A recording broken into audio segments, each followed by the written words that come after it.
Shoo, shoo, shoo, shoo, shoo. What the heck is going on, everybody? It is Midas here. Welcome to the channel and welcome to the part 1 of building my dream cabinet setup. Before we begin, I just wanted to let you guys know that half of the parts that you're seeing here right now were bought off Facebook Marketplace, and the best part is they're all brand new, sealed, never used. However, I already opened all of them just to make sure I'm getting the right item before I part ways with a seller. Trust, it's better to be safe than sorry. I've learned my lesson the hard way. We're gonna go through each parts and how much I paid for them, and at the end, we're gonna total everything up and compare our total if we would have bought everything from the store. Let's begin. Oh, by the way, currency is Canadian dollars. For the first part, we have our CPU, and we have the AMD Ryzen 7 7800 X3D. I got this from Canada Computers as an open box for $600 after taxes. Brand new one retails for $639 plus tax. So I originally wanted to go with 9800 X3Ds. However, by the time I bought this CPU, all the 9800 X3Ds were all sold out everywhere from the store. No luck from the marketplace either. In my opinion, there's little to no difference in real world gaming unless you take a look at the papers and benchmark it. For our motherboard and first item from the Facebook Marketplace, we have the Aorus X670 Elite AX. I got this for $250 for brand new one. Canada Computers is selling this for $399 plus taxes. However, it's actually on sale right now at the time of recording for $250 plus tax. Okay, for the RAM and storage, I take two. For the RAM and storage, we went with T-Force Delta 32GB DDR5 RGB and Orico PCIe 4 M.2 2TB SSD.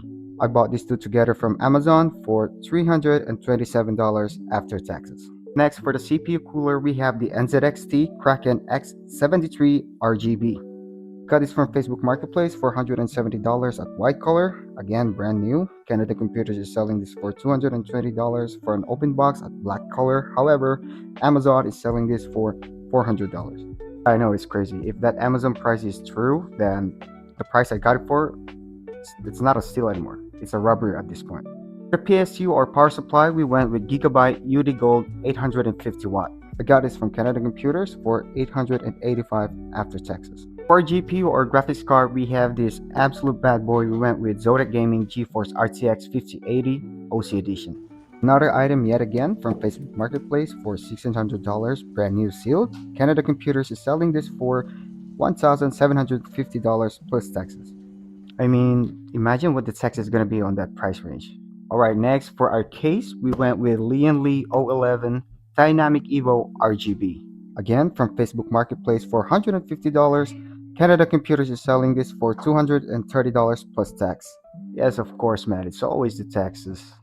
And lastly, but absolutely not the least, for our cooling in general, we went with Asia Horse Amici RGB fans. I'm not really sure how you pronounce that, but I googled it and it says Amici. I guess it's an Italian word or something. Anyways, we have 10 of them and we got all of them from Amazon for $140 along with a $20 ARGB and PWM hub controller. Yes, those NZXT IO fans gotta go, man. Reason why I went with this fan is because they literally look like the Lian Li's Unifan, and I really love the look of those fans. And I'm sorry, I ain't paying for over $700 for a set of 10 fans. Hell no. These fans are pretty decent and they have really good reviews in Amazon, but time will tell though. Alright, so before we total up everything, how much we spent overall and compared to what it would have cost if we had bought everything from the store, I just want to give you guys my personal take or personal advice if you guys are building a new machine and you want to save like I did. There are a few things to consider if you ever decided to buy parts from Facebook Marketplace. Listen carefully. First, and very important, you have to understand it's a big risk. Like hit or miss is what they said. We're talking about expensive parts here, not just some $20, $50, but even so, we're talking about thousands worth of parts and your hard-earned money. So I don't really recommend buying a used part unless you know the person and you really trust them.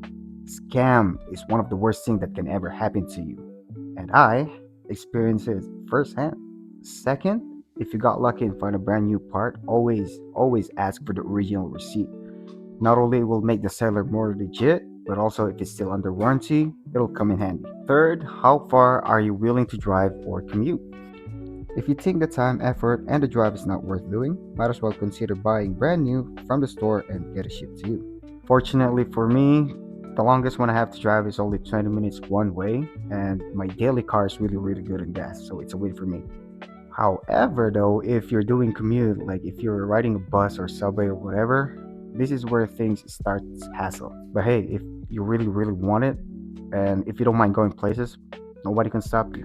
Now let's talk about how much we spent overall. If we had bought everything from the store, we came up with a total of $4,090. But wait, we forgot the taxes. Here in Ontario, Canada, we have 13% tax for goods and services. Welcome to Ontario.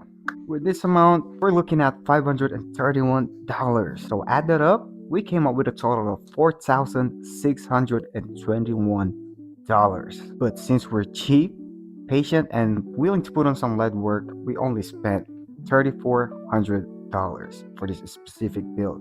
And that's everything including taxes. So overall, we saved $1,200. Don't sleep on Facebook Marketplace. But again, just be careful, do your own research. Remember, it's a risk. And of course, know your limits. So what do you guys think? Let me know in the comments how I did.